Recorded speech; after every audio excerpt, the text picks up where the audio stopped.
Salut à vous, ma gang de... C'est Monsieur Guidon.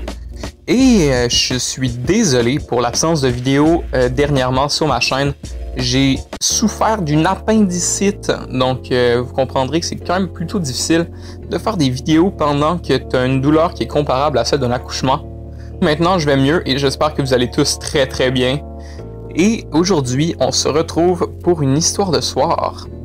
Et aujourd'hui, je vais vous raconter la fois où je me suis fait reconduire chez moi, ou presque, en tout cas vous allez voir, par un étranger totalement. Donc voilà tout, je me lance dans l'histoire. Donc l'histoire remonte à il y a peu près 4 ou 5 mois, je vous dirais. Et puis j'étais chez un de mes amis dans une ville adjacente.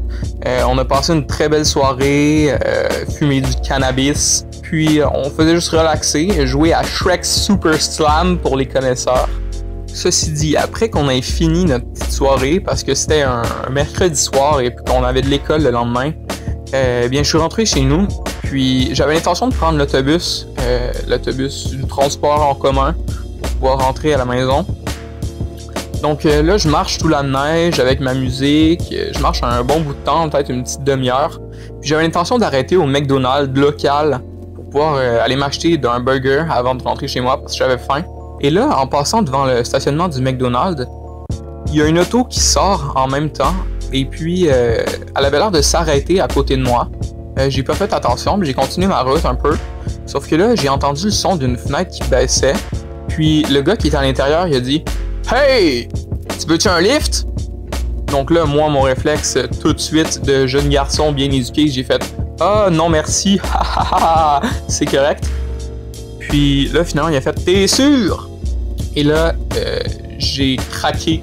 J'ai dit « Oui, je vais le prendre finalement. » Parce que j'ai de la misère à dire non. Et donc, c'est ça. Là, je rentre dans son automobile, côté passager. Et là, il m'explique que c'est en fait un jeune garçon de 17 ans et que la veille, il était à la hauteur d'une autre ville et puis il roulait vraiment vite sur l'autoroute. Mais étant au Québec, en fait, c'est plutôt rare que les gens ont leur permis de conduire permanent à 17 ans. Ça se fait, c'est possible si tu l'as commencé comme presque le jour de ta fête à 16 ans, tu peux l'avoir un an plus tard à 17 ans. Mais en fait, lui, il l'avait pas, donc c'était son permis temporaire. Et puis, il me disait que c'est ça, il avait dépassé la limite de vitesse à une autre ville, puis il s'était fait prendre par un radar. Et donc, il avait perdu tous ses points, puis présentement, il était en train de conduire, mais il n'avait pas réellement de permis. Donc là, moi, j'étais comme « OK ». Puis là, il me dit « Où est-ce que tu veux aller? » Donc là, je lui explique où est-ce que ma maison est située. Et là, on doit faire quand même un bon bout sur l'autoroute pour se rendre chez moi. Donc là, il me dit que lui, de toute façon, il se rend à une autre ville, ce qui fait aucun sens parce que c'est pas du tout sur la route vers chez nous. Donc là, je me pose encore plus de questions un peu sur la nature de ce gars-là. Puis là, il me dit « Hey, tu fumes-tu du pot, toi? » Donc là, je dis « Oui, certainement. » Puis là, il me dit que je pourrais peut-être rouler un petit king size. Donc là, moi, étant un rouleur expert, j'ai accepté la chose. De toute façon, il allait fournir tout le cannabis. Donc, moi, je n'étais pas pour refuser. On n'a pas commencé à rouler tout de suite parce qu'il voulait me montrer quelque chose. Puis ce qu'il voulait me montrer, c'était à quel point son auto allait vite. Parce qu'il me dit « Hey, moi, mon char, il peut aller jusqu'à 200 km/h. » Donc là, moi, j'étais comme « D'accord », avec la face de quelqu'un qui a vraiment pas envie de savoir c'est quoi un char qui va à 200 km/h. Parce que c'était le début de l'hiver, puis il y avait eu comme les premières neiges, puis il y avait de la glace noire sur l'autoroute. Puis la glace noire, c'est pas mal la glace la plus glissante de la planète parce qu'en fait, tu peux pas savoir quand elle est là. Donc là, il me dit « Ouais, regarde ça ». Puis là, il se met à accélérer. Je vois le compteur passer à 120, 140, 160. À 160, je trouvais que ça commençait à aller déjà pas mal vite, vraiment beaucoup. Puis là, ça passe à 180. Puis finalement, on va à 200. On va à 200 km/h sur l'autoroute. Et moi, je me sens pas à l'aise du tout. Lui, il capote, il est comme Wouah! À côté. Puis, puis là, évidemment, on allait tellement vite que l'autoroute, finalement, ça n'a pas duré très longtemps. Puis assez vite, on voit une lumière devant un feu de circulation. Et donc là, il doit s'arrêter, mais on est rendu assez proche qu'il reste 200 mètres pour perdre 200 km/h. Donc là, il freine comme très sec. Tellement sec que ça s'est mis à sentir le brûler dans son auto.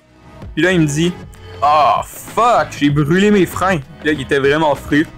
Mais on était à côté d'un Tim Hortons, heureusement. Donc pour se calmer, ce jeune homme a décidé d'aller s'acheter un beigne au Tim Hortons.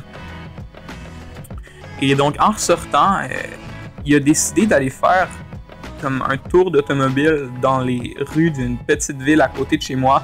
Ville dont je suis pas tellement familier, puis il croyait que j'habitais là-dedans, en fait. J'habitais pas vraiment là.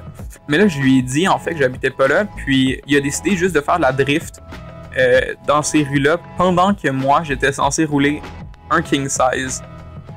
Donc, vous imaginez la situation. Lui, il drift dans tous les coins, puis moi, je dois rouler un king size. Mais finalement, j'ai réussi, puis le king size a extrêmement bien sorti. Il était très beau.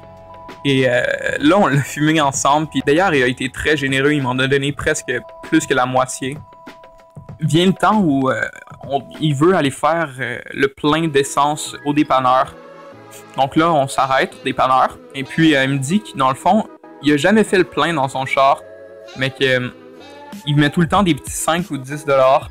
Donc là, on s'arrête au dépanneur.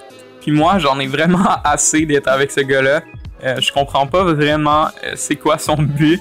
Puis j'ai pas vraiment confiance à ce qui me ramène jusque chez moi. D'ailleurs, on était juste à côté de chez moi. Il y avait comme un petit passage où je pouvais sortir. Puis il est passé. Puis si je courais assez vite, peut-être qu'il me verrait pas. Puis je pourrais rentrer chez moi. Donc là, j'ai juste sorti son auto, puis je me suis mis à sprinter du plus vite que je pouvais jusque chez nous. Et puis, finalement, je suis rentré chez nous sain et sauf.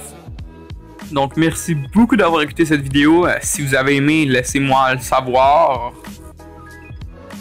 Et si quelque chose de semblable vous est déjà arrivé à vous aussi, laissez-moi le savoir dans les commentaires. Je serais vraiment heureux, quoique ça me surprendrait.